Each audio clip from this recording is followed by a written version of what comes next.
Welcome, everyone. I'm Liz Taylor, ocean explorer, naturalist, and entrepreneur. I am Sylvia Earle, explorer in residence, National Geographic, founder of Mission Blue, and a mighty ocean elder. This is our show, Dive In, where we host informal and open conversations with the ocean community from around the world on topics of wonder and interest. Before we start, a bit of housekeeping, as there are people from all around the world that typically join us to dive in. You can ask us a question by writing it in the Q&A box, and later on in the program, we'll try to answer as many of them as we can. And please note that throughout the conversation, we'll be adding some notes and links in the chat box for additional resources and information. I am now going to attempt to share my screen. This is the most challenging part of the program. We have success. Voila. Voila. And as usual, we like to start off by reminding everyone out there that the world is blue. Never forget it. So let's continue and dive in. Oh my goodness. So we're continuing. This is actually our final Sharktober episode. Conversations about sharks and the people who are studying them. And as I had one person came along today and said, "But it's November. It's not October. It's not September. Shouldn't it be Sharkvember?" And whatever it is, whatever it is, I said, sharks don't pay attention to our arbitrary boundaries, and so we're not going to do that either. So we're continuing with the Sharktober. And there is our daring photographer friend looking at one of his favorite creatures. Yeah, a big animal. The big animal. But today, that's almost. But today our guest, almost not. Our guest is Vicky Vasquez. Yay, Vicky. She's a marine biologist and specializing in shark science. She's going to turn on her. There she is. Hi, hey, Vicky. Hey, Vicky. She's worked at the California Academy of Sciences and Moss Landing Marine Laboratory. And in addition to studying sharks, Vicky loves to communicate about sharks, which is a great thing, thankfully. The sharks can't speak for themselves, so it's great to have you as an ambassador. So yes, thank you. Thank you for having me. Wow. Looks a little bit like that last image you showed. Yeah, right? That smiling shark. So yes, sorry. In our living underwater episode, Sylvia talked about how she had to expand her horizons beyond just being strictly, a science nerd, and that she really had to open up when it came to science communications in order to meet the demands of people and to have an impact. Yeah, they want to know. Kids especially want to know. What did you see? What was it like? And when they put a microphone in your hand, you're going to say something. You have to. But what prompted you, Vicky? Yeah, thanks for asking. And I just want to say I'm trying really hard to rein it in, how cool it is to be talking to both Dr. Sylvia Earle and Liz Taylor. But going back to your question and reining it in again, what I noticed was that growing up and being by the ocean, I was just always in love with the things that were around me. So I'm originally from San Diego. And California girl. Yeah. And as I dipped my toes just a little bit into like the world of sharks, the first thing that comes at you is a great white shark and the movie Jaws and the spear. And so the second I was introduced in like real life to sharks and to see it be completely different, completely blew my mind and also made me obsessed. And so I wanted to learn more. And so white sharks were my gateway into it. Everybody loves you when you talk about white sharks, but just like this right here, there are other species of sharks and their cousins that jump out of the water and can make a photo just as spectacular as this one right here. And that is really what started to hone me into just what's out there with the ocean, because you can get so easily impressed with these images of a white shark. I love these close-ups that we have right here with the nose because you can see the ampullae lorenzini. And now for someone that's unfamiliar with that word, it just sounds so foreign and beautiful and smart. And then, you just find out there's these little like receptor thingies in their nose and you're like, oh, okay, like a pore. Yeah, yeah, we have those. Yeah, yeah, exactly. And so Well, it made me want to talk to people because I wanted them to think that those little cool parts of like a white shark were just as cool as the step back when you look at a photo like this. Like, this yeah, is just the beginning. yeah, they're And really great. They're great animals, This is one of Alex Rose's great images. right? And just a wonderful image of the shark. But the tagging work on these guys, and I think you were involved in some of the tagging practices as well. But it's revealed a lot about their movements, and it's revealed that some of them have gone really deep. I mean, we Really think deep, about them yeah. as being kind of a coastal predator and maybe mistaking a swimmer for food from time to time. But they've been tracked now in New Zealand to go to depths of 1,200 meters, almost 4,000 feet deep, which is kind of crazy. But why do Not you for think them. why Not do you for think them. they would go so deep if they're mostly eating seals and so forth? well, this is one of the things that I love about deep sea exploration and having something like a white shark be sort of this spokesperson for the ocean. Deep sea research went forward and then they found something out about a white shark and then everyone gets obsessed about what the white shark can do, and it brings you into the forefront of this research. And I just had to make that connection because that's what gets me excited, because we're not totally sure what they're doing. So there's some speculation that white sharks are eating like squid, so they could be following the movements of some sorts of species of deep sea squid or some other gelatinous creature we don't know about. Another one, which I think is really interesting, and this is where you have to start following some of the researchers that are studying like the oxygen levels. I believe there's been some researchers from like the Monterey Bay Aquarium who had noticed that movements of sharks as they're going long term, they seem to kind of go like this and then sink down. And so as they're going into these realms with lower oxygen, they're using so much less of their energy. And then as they get low enough, I guess they kind of just swim back up, and it's this real cool way to save their energy. So I guess it's more that part, but than the oxygen. Uh-oh. But Yeah. So, the thing that blocks oxygen.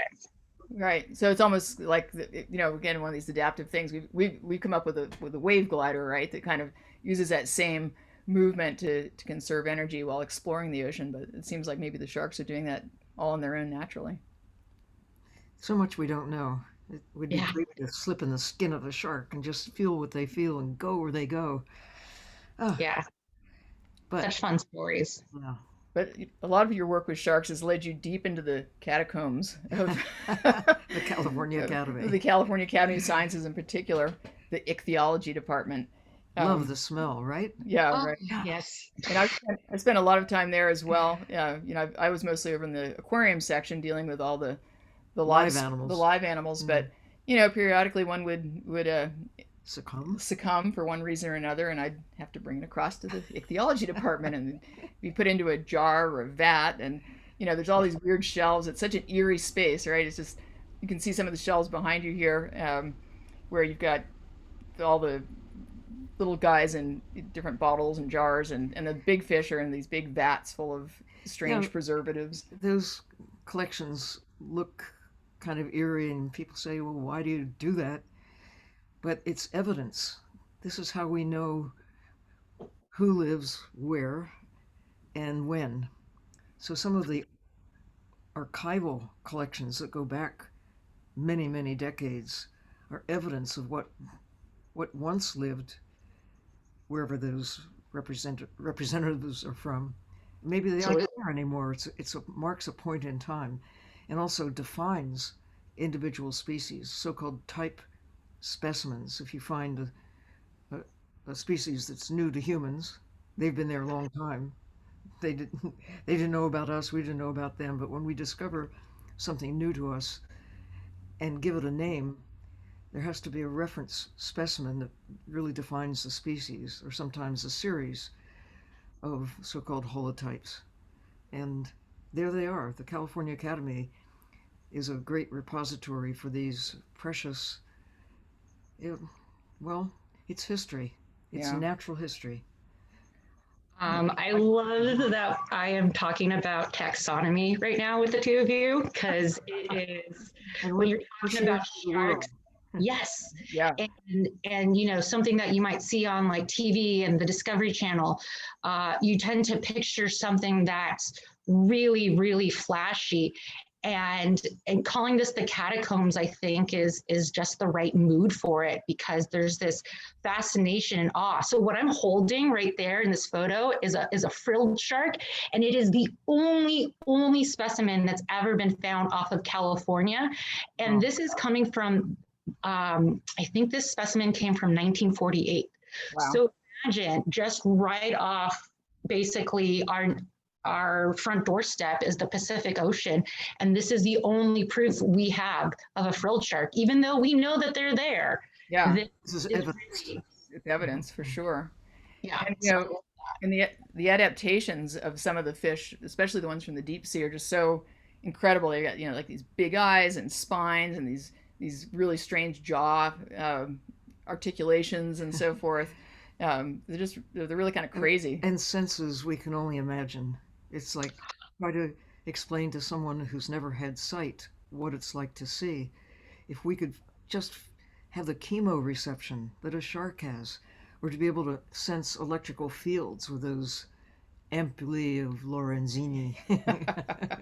Yeah, a funny story. Dr. Earl, you were just talking about how, what would it like to be like in a shark's skin, and you just mentioned in a sentence so many different things are involved in a shark's skin. It's not like one sensation. And one neat thing that I always like to talk about in education and why things should feel less scary to kids. So we're obsessed about shark teeth and they seem scary, but they don't always know about the dermodenticles that are just part of their skin. Yes. And I don't know if you guys remember or were aware of how big the Speedo underwear got that had like a dermodentical design, and someone was able to outswim the Olympian swimmer, Michael Phelps. Right. And that is just like one small corner of what you were just talking about, of what it would like to be. Hydrodynamics. It's such cool. There's so nice. But the other thing about these collections is it's a space where discoveries can be found even when they're just years later and hiding in plain sight. Can you tell us about your experience? Yes. So I will clarify, I've never officially worked at the Cal Academy. I've just danced around education and research so often. It's been a very unique experience. And one of those is my professor, Dr. David Ebert from Moss Landing Marine Labs, who had a jar that was just sitting in this museum at the Cal Academy. And it was just something that a friend of his a colleague had mentioned, like, hey, this might be something, do you have time to check it out? The person in the photo with me here is that professor, Dr. Long. And so Dr. Douglas Long, also a research associate of the Cal Academy, had me come in and look at these specimens. And it's was really cool and special because they let me as a student use this not only as a learning tool, but they had confidence. Yeah, they had confidence that it wouldn't be like, a learning tool to the error of the shark. Like, I was given a challenge and I succeeded. So it's really special. Excellent. Well, here they are. Mm-hmm. 8 specimens. Every photo is a different shark. And how did this, we call them the ninja shark, is that right? Ninja lantern shark, yeah. Very stealthy, as you can see. Yeah, so stealthy. But how did you get? So this came about because I had learned that there are multiple species of lantern sharks. I believe there are over 40. We're getting close to 50. Wow. And in any case, the sorry, I lost track. I think. Can you hear me? This just got frozen. Okay. Yeah. Sorry. Okay. So the story with this specimen was that we had 8 species that were in a museum, and these other 2 professors didn't have time to really deal with them because there's just so much going on. And so, as big as this project is, I found out that these professors every year, both Dr. Long and Dr. Ebert are discovering on their own projects 1 to 2 different species a year. So you can imagine that the extra little time it takes to come up with the naming and everything may not be in your best interest if you're just trying to get through your research. And so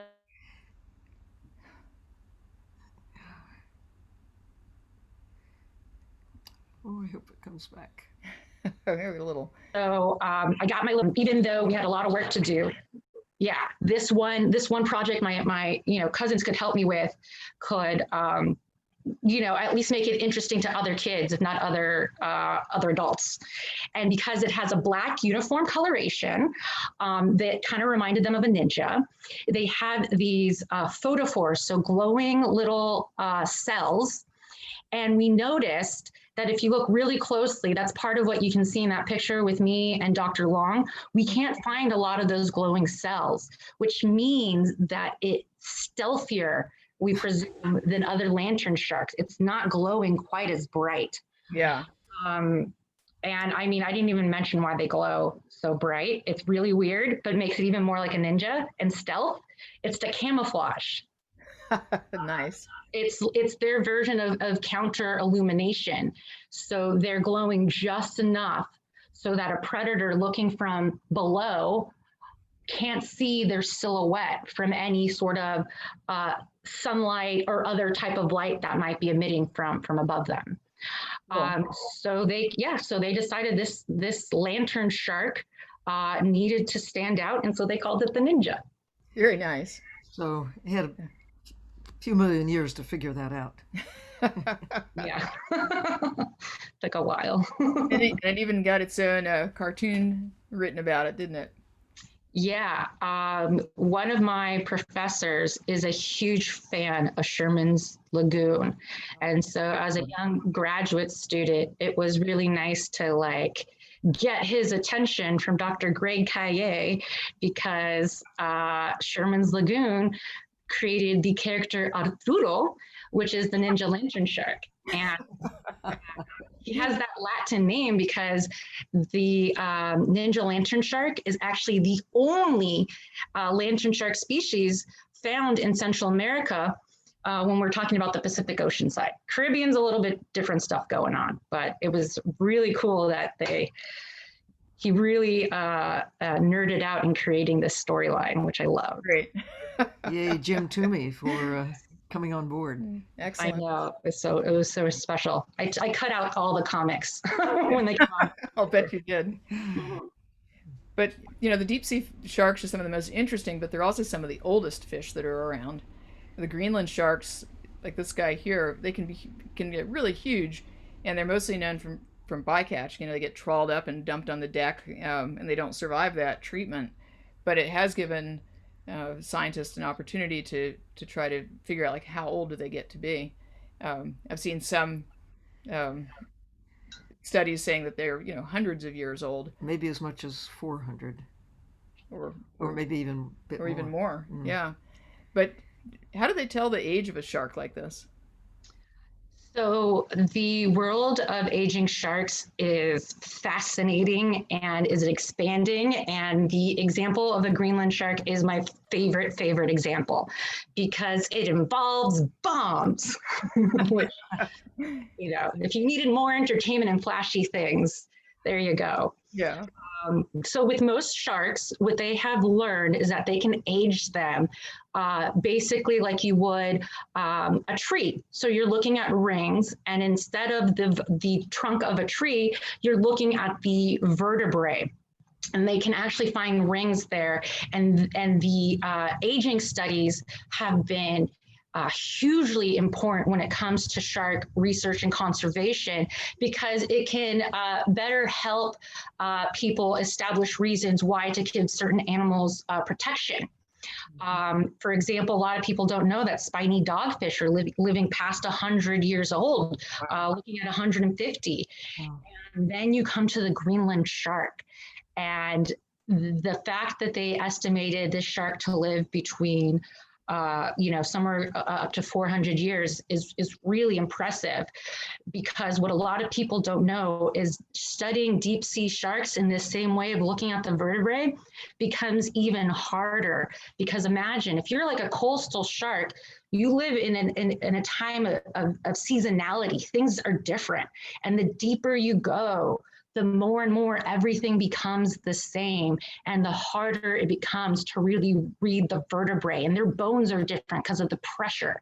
Yeah, it's cartilage. Yeah. Yeah, exactly. I believe I'm saying the name right. His name's Dr. Julius Nielsen, was actually using this bycatch to look at their eyeballs. Because what he figured out is he could use carbon dating from the atomic bomb from the 1950s, and he could still find elements of that explosion as he was studying the eyeball as a way to estimate the amount of time they were alive, which is like, wow. That is kind of mind blowing. Yeah, and it's only with a shark like this that you could use that form of dating because of the error rate. We can't use carbon dating on ourselves as humans. So to use something like that they use historically for skeletons and bones, human skeletons, bones. But the fact that they can do this for a shark that's still alive, or would have been alive, should I say? Yeah. Was this information? No, it didn't. No. Okay. What happened to it? So these are still our favorite, the favorite way that we have to look at deep water sharks. Dive in. Dive deep. It's just the one thing I really hate is like how many cool sharks there are in the deep, and how so many of them are just known from like bycatch or a trawl or a dead animal, or sitting in a jar somewhere. But to have the ability to go down and kind of interact with them on their terms, I think is it's a gift. Just precious. And they'll have ones that are attracted by something like a whale fall, or you can put out a bait station, and you get these guys that come in and really you can really directly interact with the sharks in this way. You can start to learn more about their behavior and not just their anatomy. It's a dog shark. That's a dog shark. Sorry. Oh my goodness. She better stop that. Oh, very cute. Let's have a look at some of the really crazy sharks of the deep here. So what is this little guy you've got in the jar?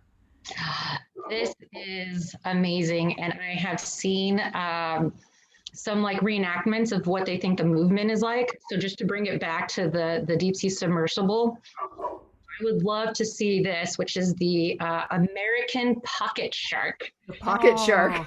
Yeah.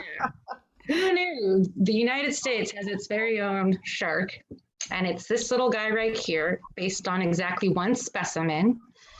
And I was very lucky to be attending this conference from the America Elasmobranch Society conference. So it's a good one for a lot of grad students or interested students in graduate school to know if that's something you'd want to pursue in the future.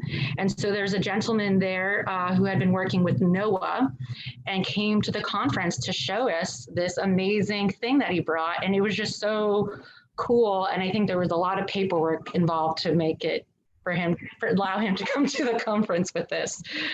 But People think of sharks as big animals, and yeah. a little pocket there's- shark fits in your pocket. And here's our little lantern shark again. Yeah. And what's amazing is that little jar meant so much to all the scientists that were there. And these photos are the best photos I have of this one species of ninja lantern shark. So it's the precious bits of information we get from the deep sea are so makes such a huge impact on people. So going back to that little vessel that you guys, a submersible that you guys have been designing, I mean, like, I couldn't imagine like even just video from it. Right? You know, and just you can really use it like an underwater blind. You just it's that luxury that land biologists have to go out and like hang out in a little tent, camp in the woods, or hang out in a tree stand, or a blind, at the edge of the lake, and really see those interactions between the animals and the animals themselves, to monitor and understand their behavior and the interaction between fish. Vicky, I want to see you in one of those submarines. I do too. I would love to. Oh, I could not imagine seeing a lantern shark. So what's up with this guy, the crazy thick tendon? This is one of the coolest things I learned. A couple years ago, I got to be on an episode of Shark Week. They call them the alien sharks, which I know is a little silly because they're very much from the earth, all of them. But the cool thing about the episode is that we went to Japan looking for goblin sharks. And with us was Dr. Kazuhiro Nakaya, who is the world expert on goblin sharks. And not just that, but literally their mouths. So in this picture, what you have is me learning straight from him about what I was calling the crazy thick tendon. So these animals, out of, I believe, all deep sea creatures, and I want to maybe even say vertebrates, I'm pretty sure it's all vertebrates, their mouth can shoot out of their face faster than anything else on earth. And the only thing that keeps their jaws from like ripping out of their face is the crazy thick tendon. Every little shark should have one. Everybody should have one. Yeah, so it's the only thing just keeping in all that force, and that force, like a spring just waiting to be released, is what it's using as a predator to go around and eat. That's so cool. Another really interesting guy. What is this guy here? Is this the frilled shark or? Yes, this is the frilled shark. So earlier, you guys showed a specimen that was held at the California Academy of Sciences. So you can imagine how incredible it was for me to see this specimen in real life. And I was so protective of it. Like, even though I'm smiling in this picture, most everything else is me asking, like, are we going to put it back in the water? We should put it back in the water. Yes, What yes. is we have tons of ice. We had a blanket, so it was all covered, so it would be like it was in the dark, but the boat is still moving. And I was so scared that we had hurt this shark. And just long story short, we didn't. But in the deep sea, everything moves so slowly that this animal, even though he was okay, it's not used to the waves. And so the second we released it, which I didn't catch or wasn't able to catch on video, was just this like beautiful slide back down.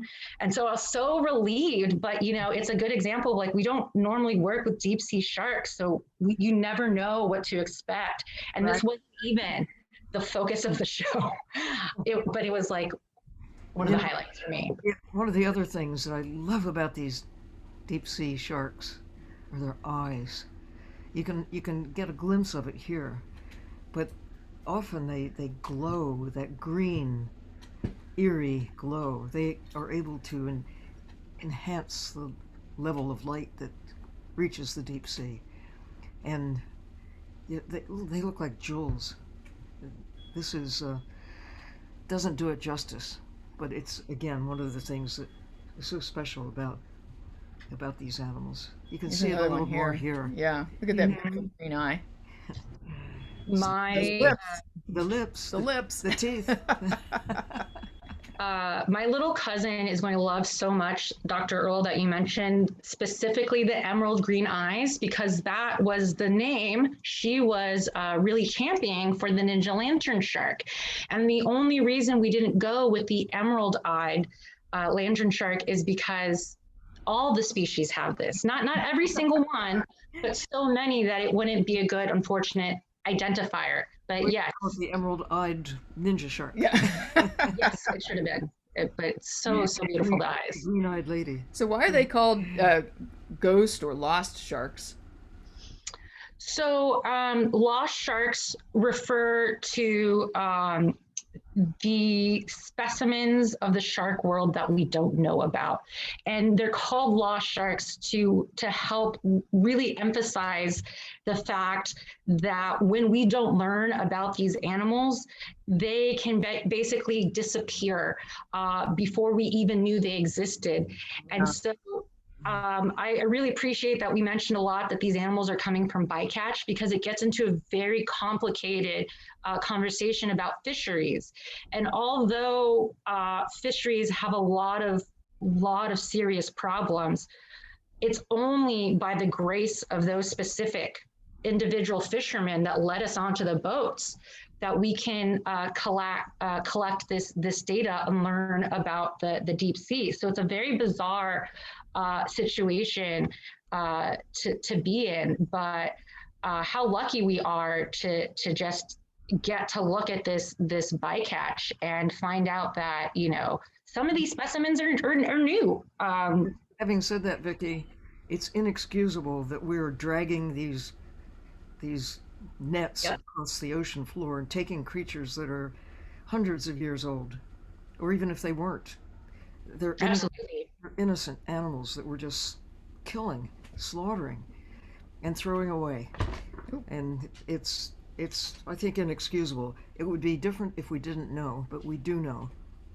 Yes, and that's why it's such a bizarre place to be in as a scientist, because as you can imagine, me and so many fellow other students, when you write your letter to why do you want to study something like a goblin shark, you don't write it because you're talking about how you really like shrimp and you didn't know bycatch.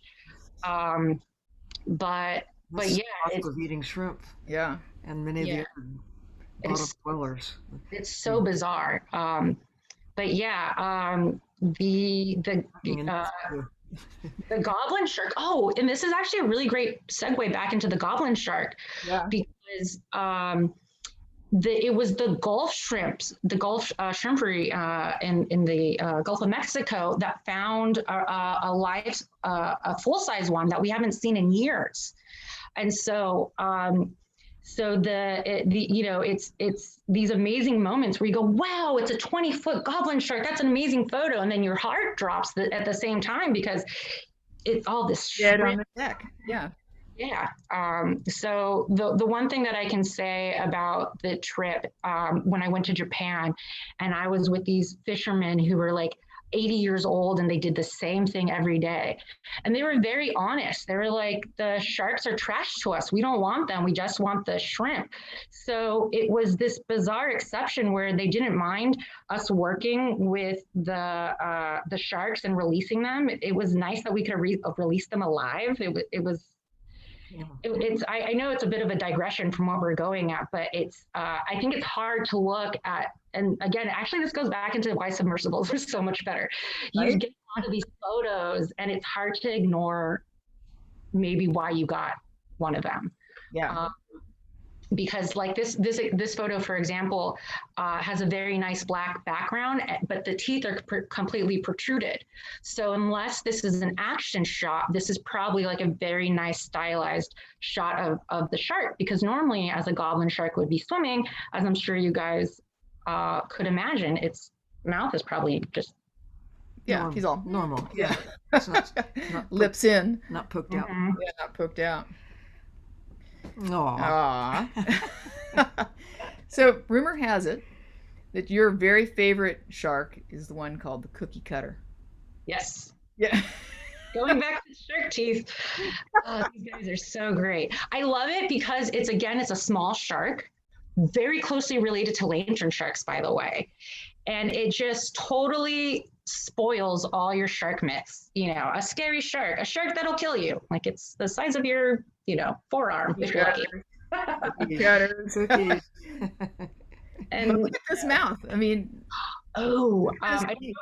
yes, I don't know if you guys know this fun fact. The largest teeth to body ratio of any shark in the entire world is the large tooth cookie cutter shark. So first, there's two species. I believe the only specimens we really ever see are the small tooth cookie cutter shark, which is the ones that we have in this photo.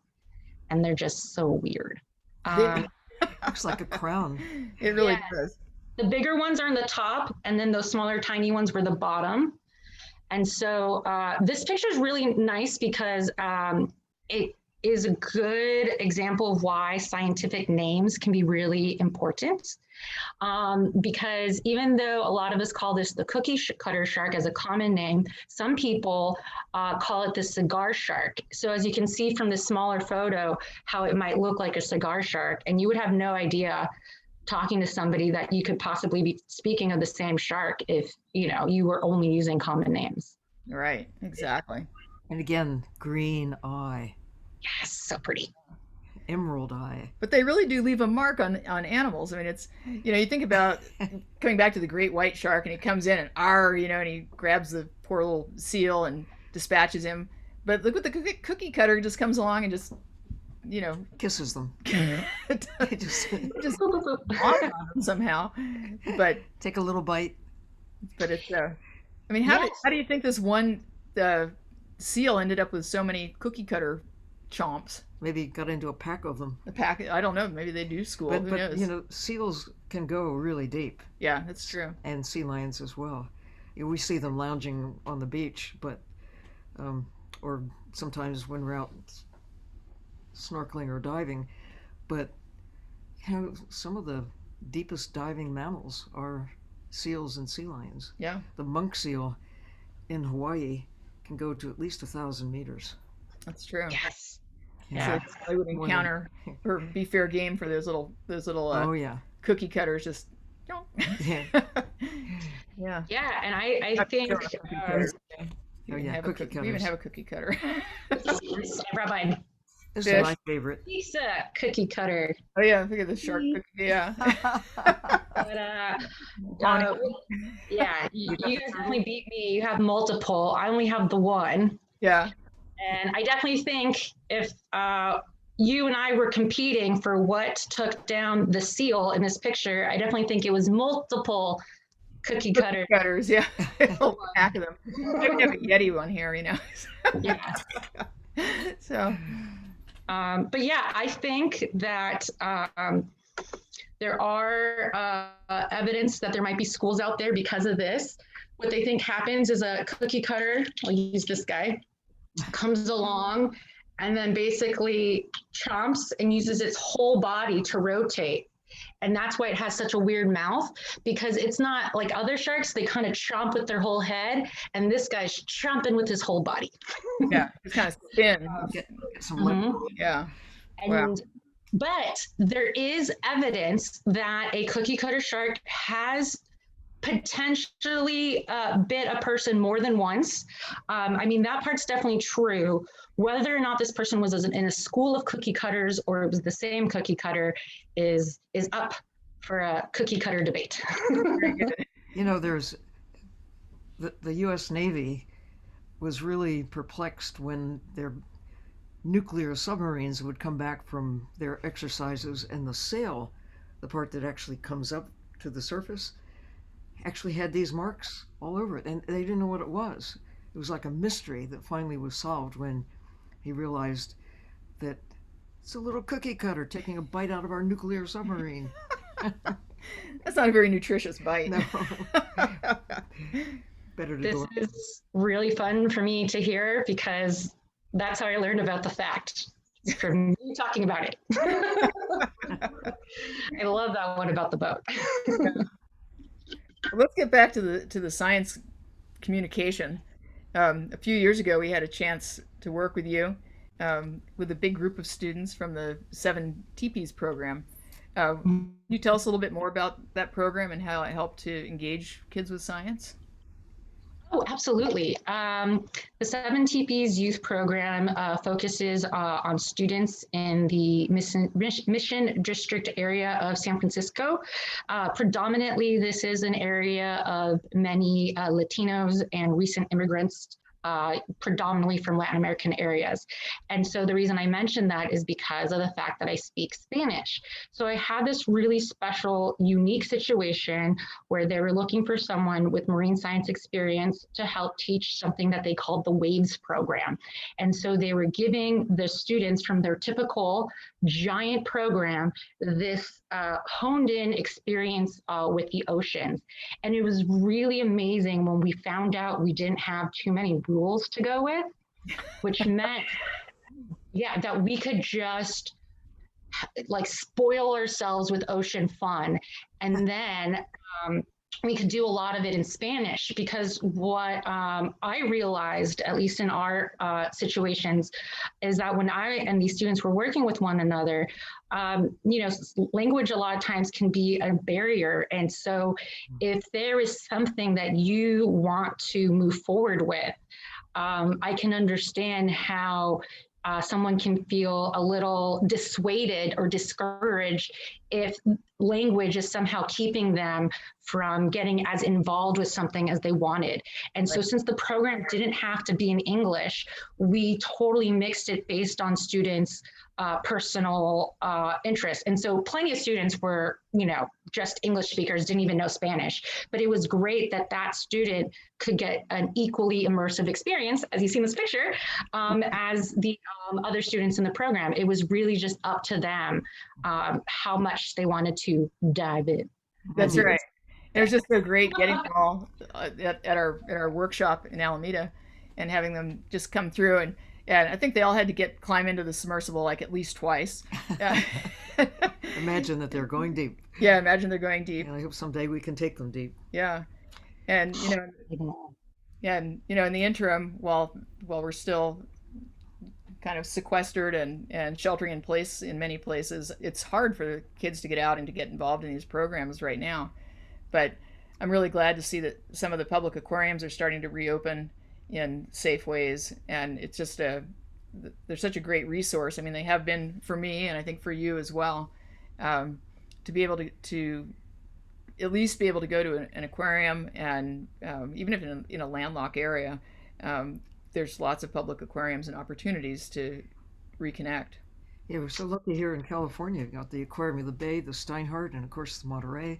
And going so spoiled. To the Aquarium of the Pacific. It's and then there is the Pacific, which is the big aquarium. I've been really tempted to throw on some snorkeling gear, and just get out here in the bay and do a little bat ray and leopard shark hunt. Yeah, just just go out and check those guys it's out. It's the perfect time. Yeah, like we started the show, it's shark number. Sharktober doesn't end. Yeah, it could be any time. This is no child left dry. No child left dry. Get out there. I like that. Yeah, and I mean, I really hope that some of the kids that have been visiting with you or had your you've had time with, and that we've had time with at DOER. I hope some of them are out there now. Getting their feet wet, getting immersed in science, submerged. Yeah, with some programs that I've worked, when I first started, so in marine science programs, so 15 years ago or more. Now I've had time to see some of those students really, emerge, and they work at some of those places now. They now have the position that I had. So there's a place in San Diego I used to work at when they were called Aquatic Adventures, and now they're the Ocean Discovery Institute.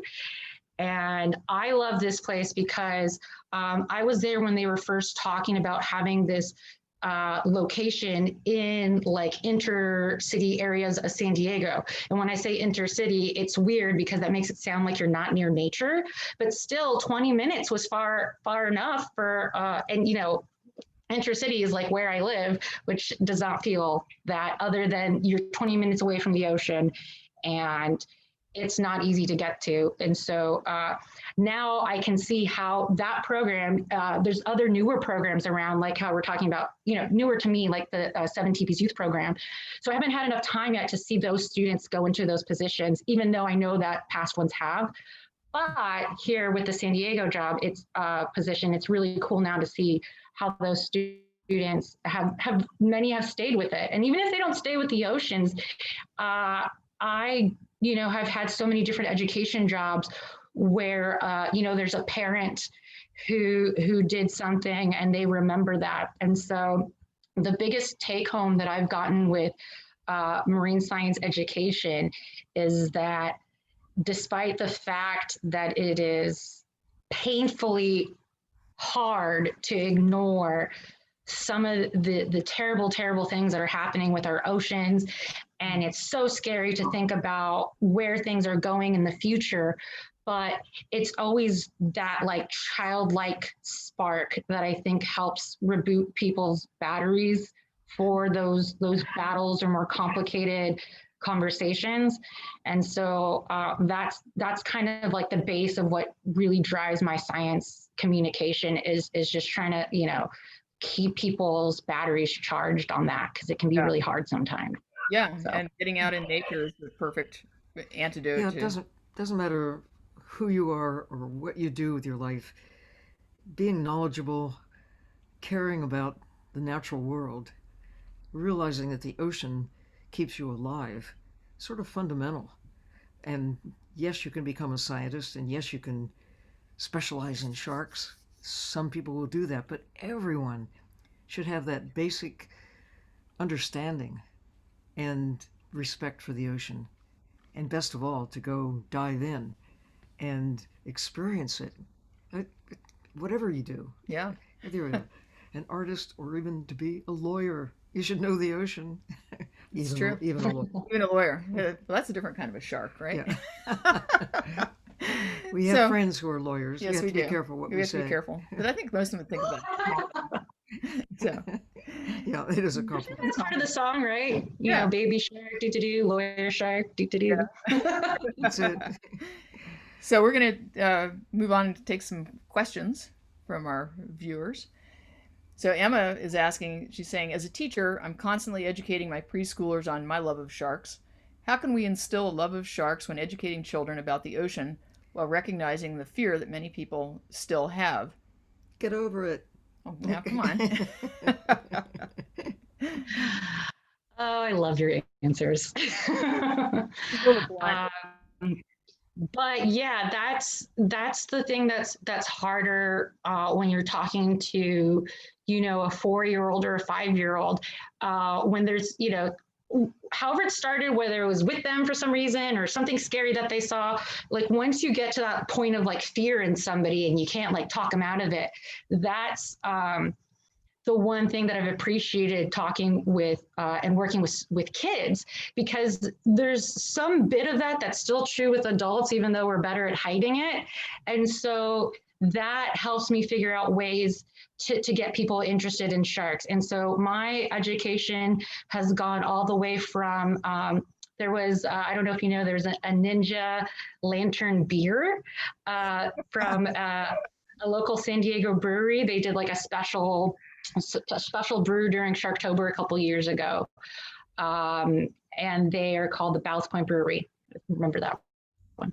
But that brings in the idea of sharks and why they're not scary to, you know, people that are over, 21. But going back to students, the reason I mentioned that is just because of the fact that, like, when you get older, a lot of people associate this sort of like nightlife with the idea of relaxing and fun.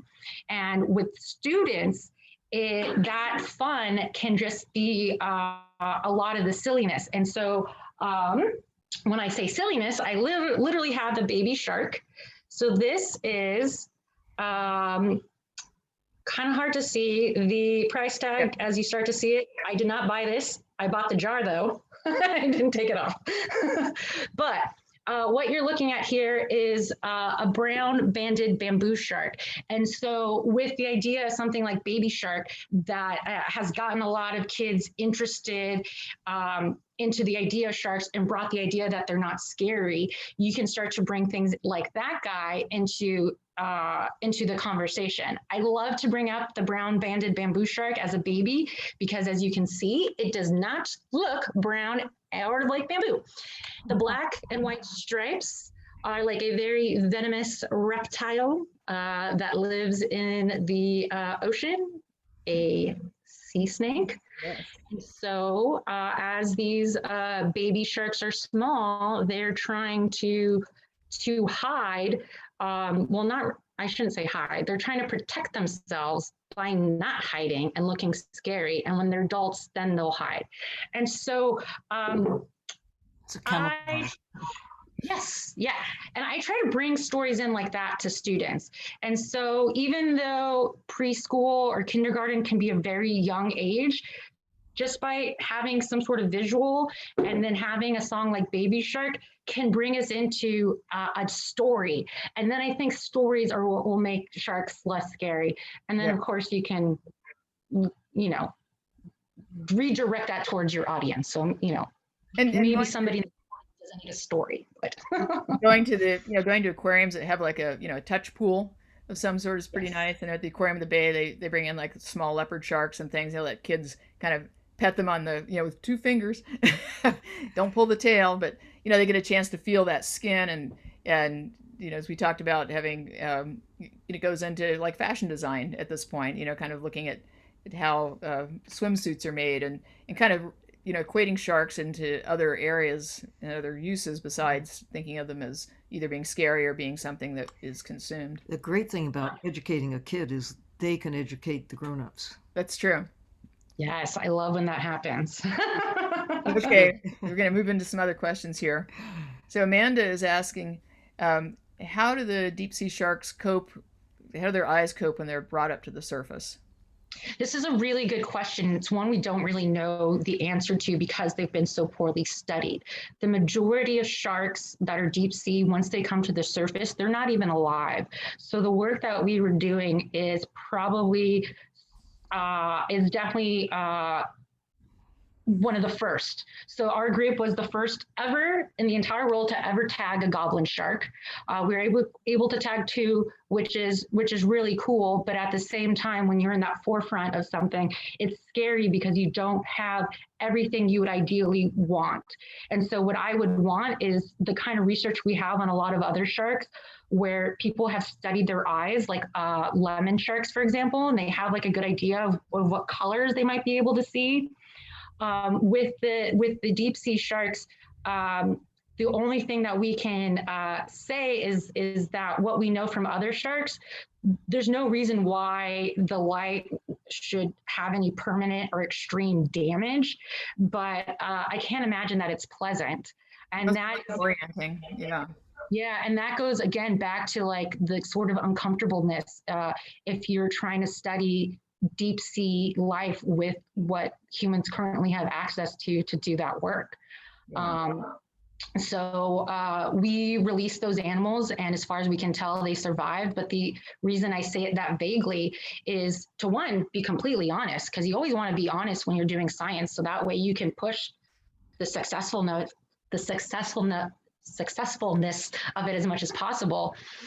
But also to say that we were purposely doing a study that would only last a couple of days because we don't know what it's like to put tags onto deep sea sharks and what to expect on what's that like on their skin. We know that these kind of animals repair themselves very quickly because part of their mating is to bite each other.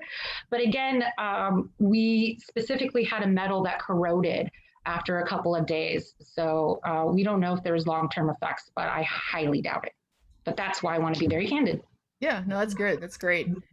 So William is asking about DNA sampling and collecting information using comparative studies of preserved specimens, and if that would help reduce the need for further collection of new animals.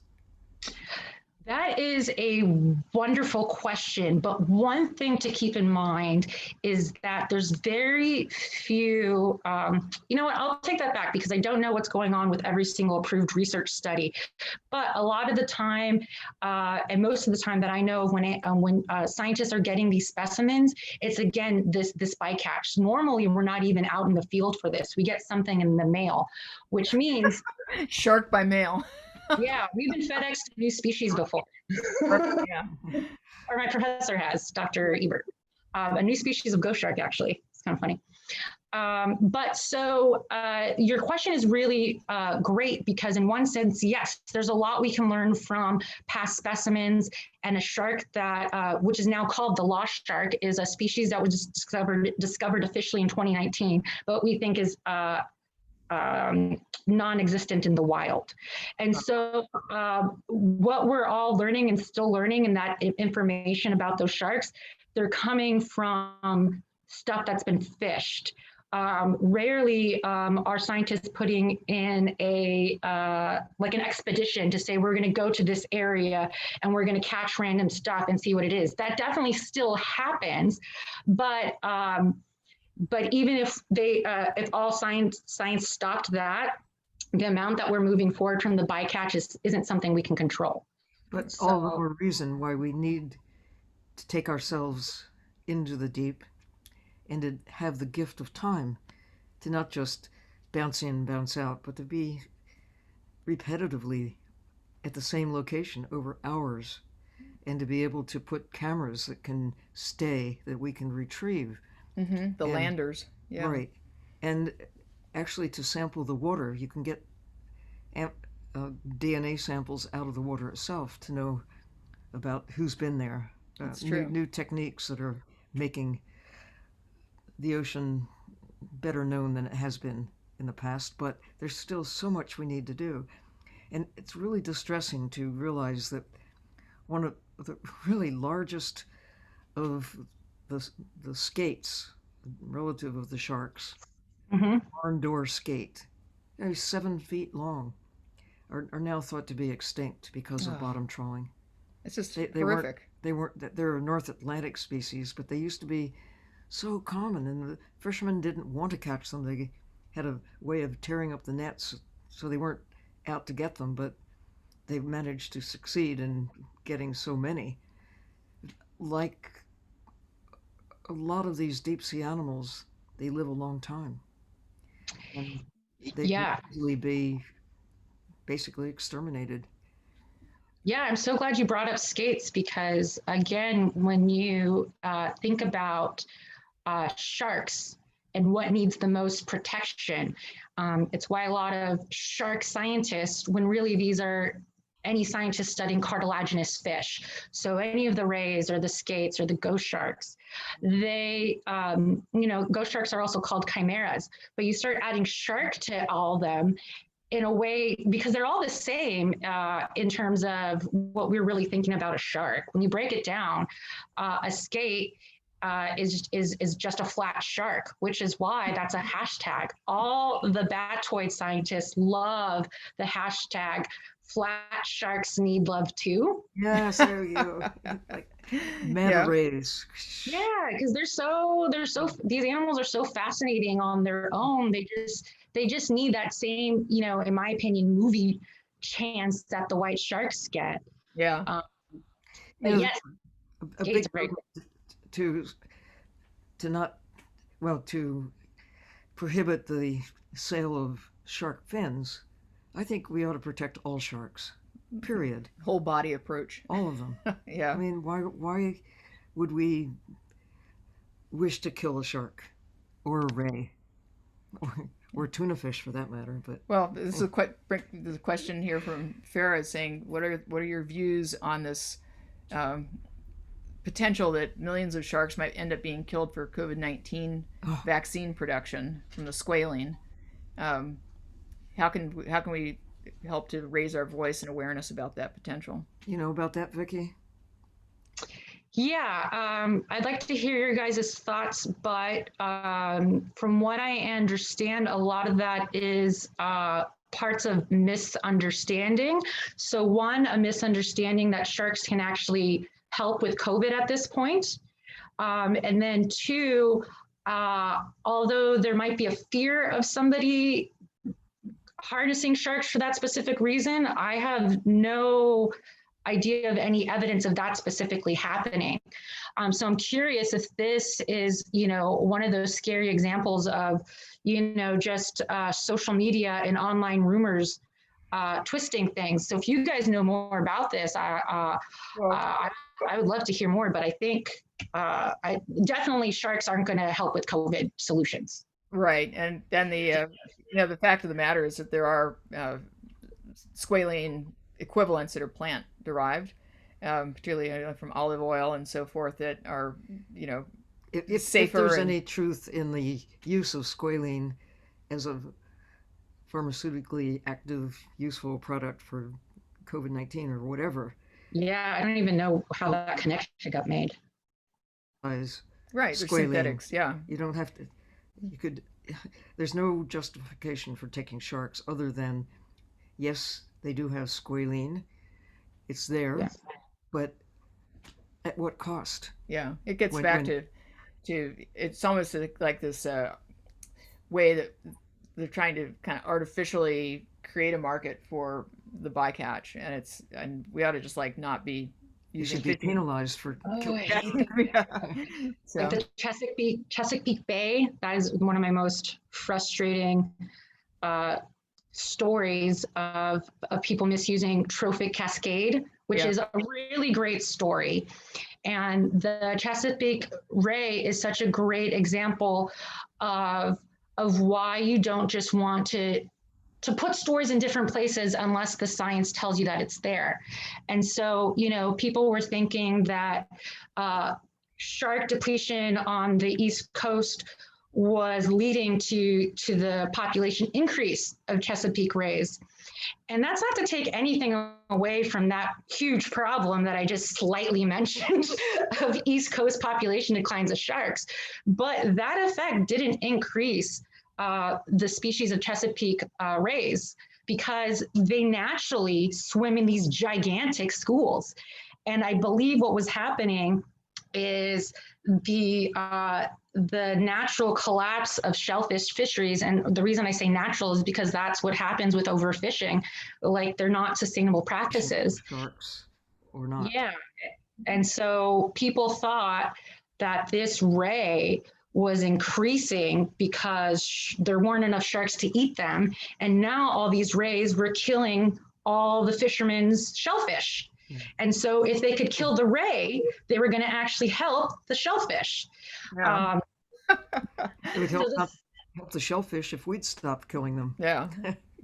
Right, exactly. And so in case anyone's confused, when I mentioned trophic cascade out there, the really clear story of that is with wolves, deer, and grass.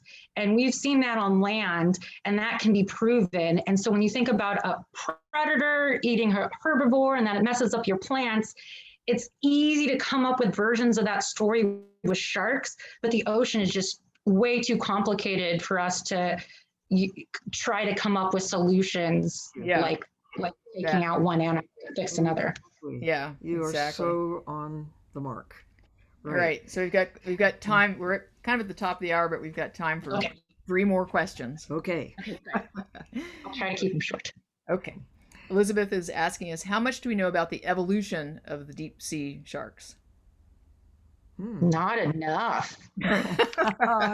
Great answer. But every time you think about a great white shark or any other shark that you know of, and you get into that story and you start to realize all the questions that are there, it's just like a million times for deep sea sharks, which is why we're barely at discovering them. We're still discovering new species of deep sea sharks every single year. We're just to say that we're at the tip of the iceberg isn't really that. We know there's an iceberg. That's about it. All right. So Amanda is asking, what's your favorite bit of kit for doing your studies? Like, what's your favorite thing to take in the field? Oh, my favorite thing to take in the field. Peanut butter sandwich. No. And jelly. No. That's actually a good answer. Um, this is probably becoming more and more common, but is some sort of camera because this actually goes back into science education. Even though we're in this virtual world, every person on that video is still a person, and they can do something themselves. And so what I mean by that is scientific drawing. It's such a great way to learn about animals, but when you're in the field and you are looking at a bunch of specimens, you don't have time to like perfectly draw everything. So documentation through photos can be so huge, and it's a cool thing. Which is why there's so many citizen science projects out there that are just begging for your photos, because even that can really help a lot of stories. It's So really important to record the date and the location, yes. because then it becomes data, becomes evidence. Right. Beautiful pictures are always great, but if you know when and where and who took the picture, then it becomes something that really is useful. Yeah. And I want my camera to be attached to a submarine. Of course. Yes. Yeah. I need that new smartphone. with 1200 years. kids on board. Kids on board. Yeah, Yeah. exactly. Okay, so our last question is coming from Emma. How can we as non-scientists raise awareness about climate change, and how is it affecting our ocean creatures and our lives? Oh my God, such a big question. Well, the thing for non-scientists, I think, is to really decide what you want to do with your time. One of the things that you want to avoid, and I'll say this because it's the fastest, is don't be like a slacktivist, which is like a clicker. So if you want to help by sharing things online or writing a petition, those are all worthy causes, but you have to do your homework. So you have to make sure that petition, first of all, is true, because that's happened a lot, and see if it's going somewhere, because a lot of times petitions don't really have a purpose other than to say that they're against something, but they don't explain how they're going to actually help move that problem forward. And if you're going to take the time to support a cause like that, I'm sure you want to really know that your time went forward with something and not into just a black hole of dislike. And then if you want to get out of your computer, like we were just mentioning, taking pictures and, citizen science, it's crazy how much everyone can actually help move science forward, which sounds like a commercial, but it's weird how true it is, because I can have a picture of something that I don't think is a big deal, but it turns out that my buddy who's obsessed with fig beetles would love to know that they showed up in Fig beetles. So. The thing about being a citizen scientist, what does a scientist do? You observe carefully and you report honestly what you see. And that's not only something that anybody can do, everybody should do it. Yeah. Keep that life list, And monitor change over time, it's evidence, and evidence. but it has to be real, has to be true. And Emma's added here that she's writing articles too, Oh, which is excellent. awesome. Yeah. Yeah, stories, good stories. Stories. Yeah. Okay. I made an executive decision. We're going to take one more question. Okay, go for it. Yay, more questions. And this one's from Gunther, and he says, in your professional opinion, do you see positive outlook for shark recovery and moving away from being endangered? Conservation is important, but preservation is key. Uh-oh. She's got another prop. We're in trouble. Mako shark! So, yeah, I have a actual specimen. This is a Mako shark head, fastest shark in the world. And so going and connecting that back to your question, I mentioned Makos because there is a huge fishery for them still. If you are looking online and you're getting into like the nitty gritty of like policy, so much of it is going back to like long lining and specifically short fin makos seem to be a big target of this.